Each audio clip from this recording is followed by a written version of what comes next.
Hello বন্ধুরা, আমি তনুকা চলে এসেছি আবার একটা ইয়াম্মি মোমোর রেসিপি নিয়ে। তার জন্য আমাদের লাগবে গাজর, ক্যাপসিকাম, পেঁয়াজ, লঙ্কা, ধনেপাতা কুচানো আর আদা আর রসুন পেস্ট আর সেদ্ধ করে রাখা বোনলেস চিকেন নিয়েছি।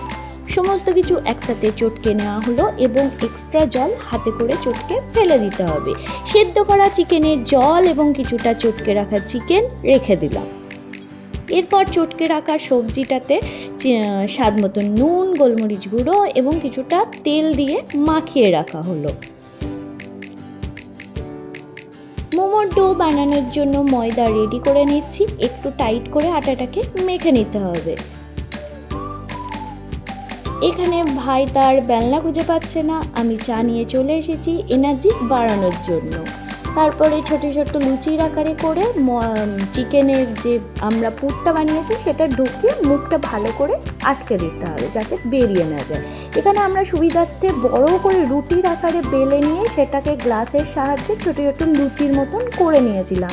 আপনারা চাইলে এগুলোকে একটা একটা ছোট্ট ছোট্ট করেও বেলে নিতে পারেন।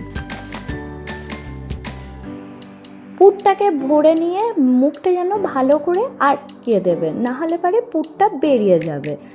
আপনারা এখানে চাইলে নানান রকম শেপেও বানাতে পারেন। এখানে আমরা মোমো মেকার নিয়েছি। আপনারা চাইলে একটা পাত্রে গরম জল করে তার ওপরে একটা ফুটো ফুটো থালা রেখে মোমোগুলোকে সাজিয়ে নিয়ে এইভাবে একটু ঢাকা দিয়ে বানাতে পারেন।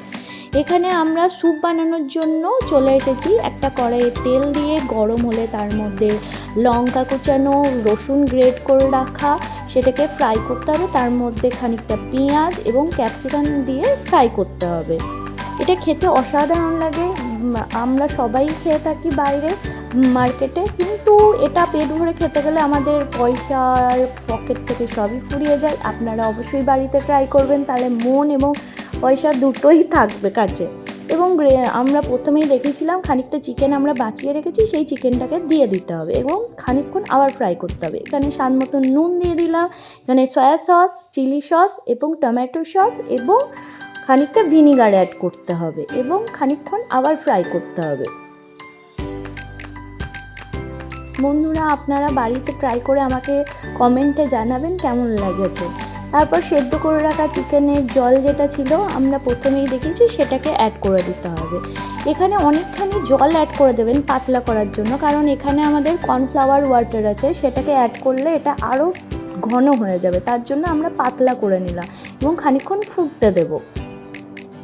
এবং ফোটার পরে কর্নফ্লাওয়ারের জলটা আমরা অ্যাড করে দিলাম এবং তারপরেও খানিকটা ফুটতে দেবো এবং দেখবেন তাহলেই ঘন হয়ে আসছে। এবং লাস্টে আমরা খানিকটা গোলমরিচ গুঁড়ো অ্যাড করলাম, তাহলেই আমাদের তৈরি টেস্টি মোমোস।